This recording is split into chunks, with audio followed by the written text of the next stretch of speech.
সুমনদা, কি খবর? ভালো আছেননি আপনি? হ্যাঁ মুসা ভাই, ভালো আছি। আপনি কেমন আছেন? সুমনদার একটা কথা বলবো আপনাকে। হ্যাঁ মুসা ভাই, বলেন, কি বলবেন? দাদা চাকরি কোথায় করতেছেন? আমি চাকরি করি এমজেডএম টেক্সটাইল লিমিটেড। দাদা, আমাকে একটা চাকরির ব্যবস্থা করে দিতে পারবেন? দাদা, একটা চাকরির ব্যবস্থা করে দেওয়া যাবে, দিলে খুব উপকার হবে। মুসা ভাই, চাকরি তো দেওয়া যায়, কিন্তু আপনার কাজের অভিজ্ঞতা কেমন তা তো জানতে হবে।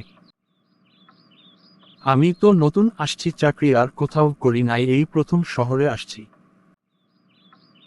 ঠিক আছে মুসা ভাই, আমার এক ভাই আছে, তার অফিসে লোক নেবে, আপনি তার সাথে যোগাযোগ করেন। ঠিক আছে সুমনদা, আপনি তার ঠিকানা এবং তার নাম আমাকে বলুন, আমি গিয়ে তার সাথে দেখা করব।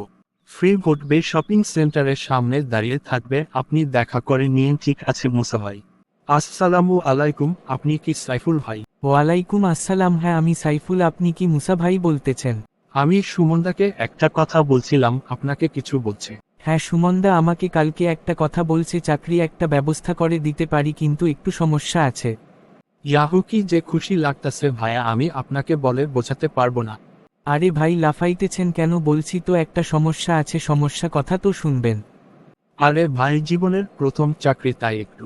আচ্ছা সাইফুল ভাই, বলেন কবে যাব, কাগজপাতি কি কি নেব? হরে ভাই যাবেন তো, কিন্তু টাকা লাগবে 5,000। কি কোন ভাই, 5,000 টাকা লাগবে? ভাই আমি গ্রাম থেকে আসছি, আমি গরিব মানুষ ভাই, আমাকে একটা চাকরির ব্যবস্থা করে দেন না ভাই।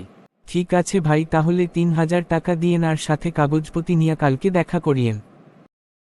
হ্যালো বন্ধুরা, ভিডিওটা দেখার পরে কোনো ভুল ভ্রান্তি হলে ক্ষমার দৃষ্টিতে দেখবেন। হ্যালো বন্ধুরা, আমি সুমন বলতেছি, যদি ভিডিও ভালো লাগে তাহলে একটু লাইক, একটা ফলো করে রাখবেন। আমার ভুল হচ্ছে, ক্ষমা করে দেন।